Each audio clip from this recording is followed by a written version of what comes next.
எல்லாருக்கும் மதிய வணக்கம். வாங்க, சூப்பராக கட்லா மீன் வாங்கிட்டு வந்து குழம்பு வச்சாச்சு. குழம்பு வச்சு காலியாக ஆயிடுச்சு. சரி, மீன் வறுக்கிறதா போகலாம். இது வந்து நான் பீச்சினுடைய ரகசியம். பீச்சு மீன் எப்படி வறுக்கிறாங்க பீச்சில்னு ஃப்ரீசரில் வச்சு எடுத்துகிட்டு வந்திருக்கேன். துணியெல்லாம் குறைஞ்சிருச்சு.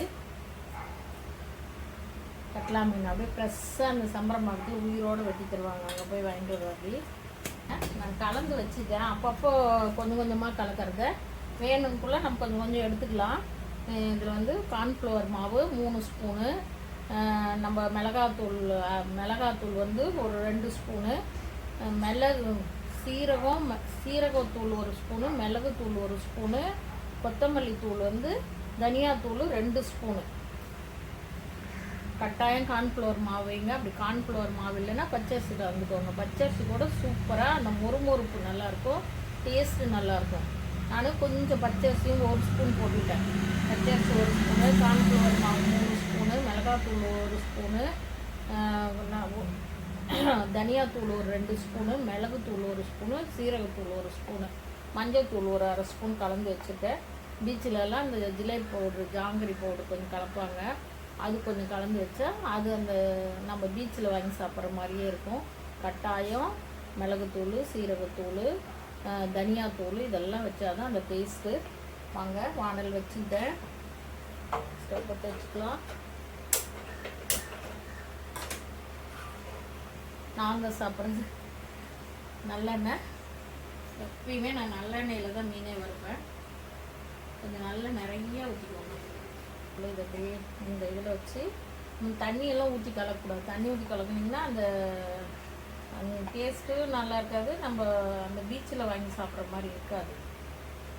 அது அப்படியே பீச்சிலலாம் இப்படி தான் அவங்க செஞ்சு வச்சுருந்தாங்க. நான் உள்ளே போனேன், சொல்லவே மாட்டேன்ட்டாங்க. அதுக்கப்புறம் கேட்டு தெரிஞ்சுட்டு வந்தேன்.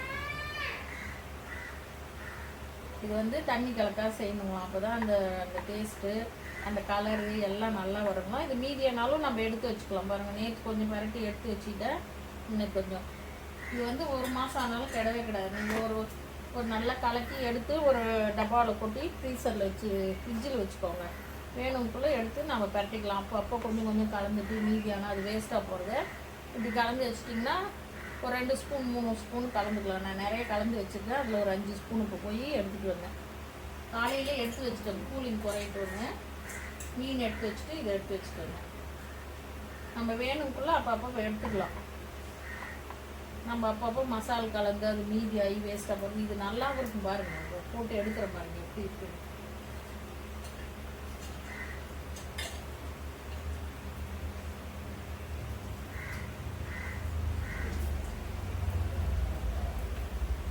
உப்பு நல்லா கழுவிட்டு உப்பு மஞ்சள் மட்டும் பரட்டி வச்சுட்டேன் ஃப்ரீசரில்.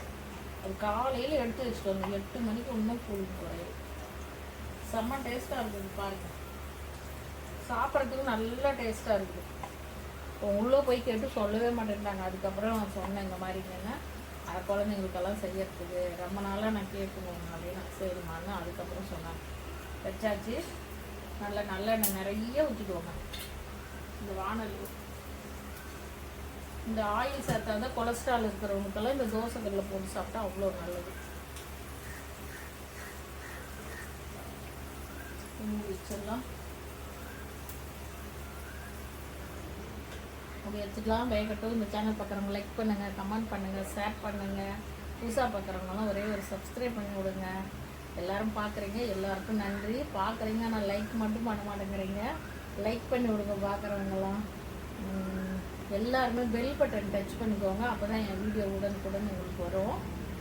நல்லா வேகட்டும். கொஞ்சம் ஸ்லோவாக வச்சுக்கலாம். ரொம்ப அனல் வேண்டாம், மேலே செவந்துரும், உள்ளே வேகாது. அதனால் கொஞ்சம் பாதி அனல் இருக்கட்டும். இந்த மசாலா நான் சொன்னபடி பிணைஞ்சி வச்சுட்டிங்கன்னா நான் வந்து ஒரு 10 ஸ்பூன் கார்ன்ஃப்ளவர் மாவு, 5 ஸ்பூனு மிளகாத்தூள், 1 ஸ்பூன் மிளகுத்தூள், 1 ஸ்பூன் சீரகத்தூள், ஒரு 2 ஸ்பூன் மஞ்சள்தூள், உப்பு கட்டாயம் உப்பு கலக்கணும். உப்பு நான் ஒரு 2 ஸ்பூன் உப்பு கலந்துட்டேன். தனியாத்தூள் 5 ஸ்பூன் கலந்துட்டேன். எல்லாம் கலந்து வச்சுட்டு இப்போ 4வது முறை இது. ஒவ்வொரு முறையும் எப்படி 1 கிலோ 2 கிலோ பக்கமாக மீன் வறுத்துருவோம். 1 கிலோவுக்கு மேலே வறுத்துருவோம். இப்போ இது 3வது முறை வறுக்கிற பாருங்கள். இது இன்னும் இருக்குது. நீங்களும் அதே மாதிரி கலக்கி தண்ணி படாததான், தண்ணியெல்லாம் கொஞ்சம் கூட படக்கூடாது பாருங்கள். நம்ம மீன் தண்ணி படாத அப்படியே கொஞ்சம் மீன் கழுவி ஒரு 1 ஹவர் 2 ஹவர் ஒரு அரை மணி நேரம் ஃப்ரீசரில், அது உடனே நீங்கள் மீன் வறுக்கணுன்னா கழுவி ஃப்ரீசரில் வச்சு எடுத்து செஞ்சு பாருங்கள். நல்லா சூப்பராக ஒரு மொறுன்னு நல்ல டேஸ்ட்டாக இருக்கும். தோசைகளில் பிடிக்காது அடியில். அதே மாதிரி இந்த மாதிரி மாவில் போட்டுட்டு மீதி நம்ம தேவைக்கேட்டது எடுத்துக்கோங்க. நான் இப்போ போய் ஒரு 5 ஸ்பூன் எடுத்துகிட்டு வந்தேன். இப்போ கரெக்டாக போயிடுங்க. மீன் கல்லாம் கரெக்டாக இருக்குது. 1 கிலோ மீன் இருக்குது, கரெக்டாக இருக்கும். அதனால திருப்பி விட்டுட்டேன். டிவி என்ன கலர் செம்மையாக இருக்கும். கொஞ்சம் கூட அடியில் பிடிக்கவே பிடிக்காது. எண்ணெய் இருக்காது, பிடிக்கும் இருக்காது. ஊற்றின எண்ணெய் அப்படி இருக்கும்.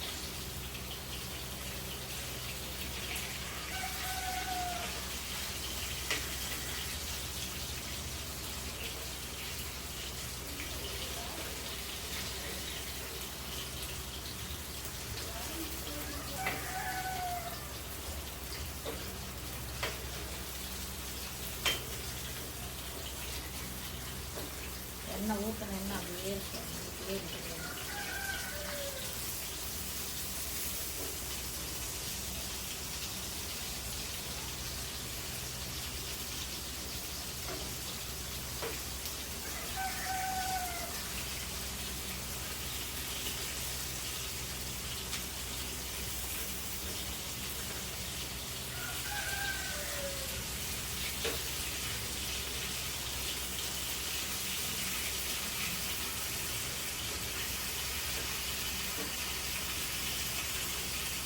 சூப்பராக வேகத்தை நல்லா ஸ்லோவாக தான் வச்சுருக்கேன். வாங்க வெந்துருச்சான்னு பார்க்கலாம். சூப்பராக வெந்துருச்சு பாருங்க. செம செம செம. கொஞ்சம் கூட பாருங்கள், தோசைக்கல்லில் பிடிக்கவே பிடிக்காது, எண்ணெய் இருக்காது. ஊற்றின எண்ணெய் அப்படியே இருக்கு பாருங்க. தோசைக்கல் தெரியுதுங்களா? ஊற்றின எண்ணெய் அப்படியே இருக்கு.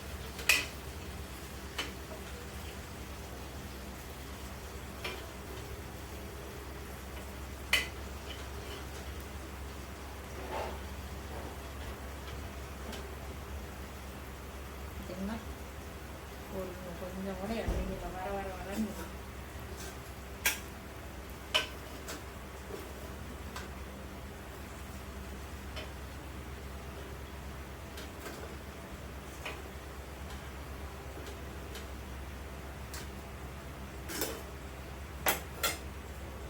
சூப்பராக மொறு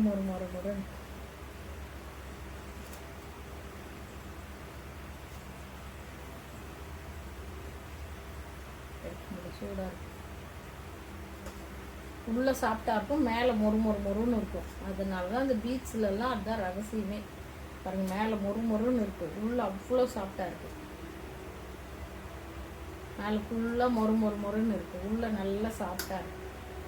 சூப்பராக வாங்க. மதியம் லஞ்சு மீன் வறுவல், மீன் குழம்பு, காரக்குழம்பு, ரசம், தயிர், மோர் எல்லாம் இருக்குது. வாங்க சாப்பிட்லாம்.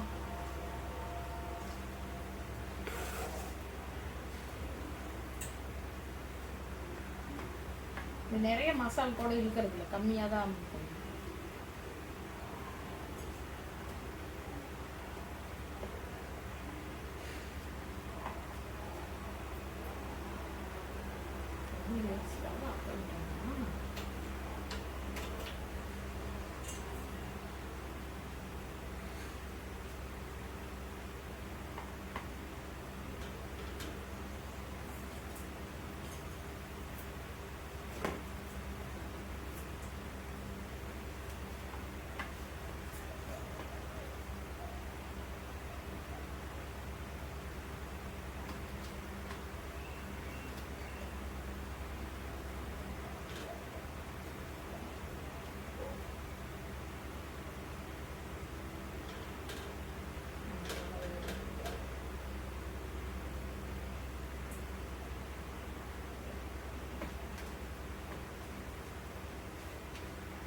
பண்ணும்.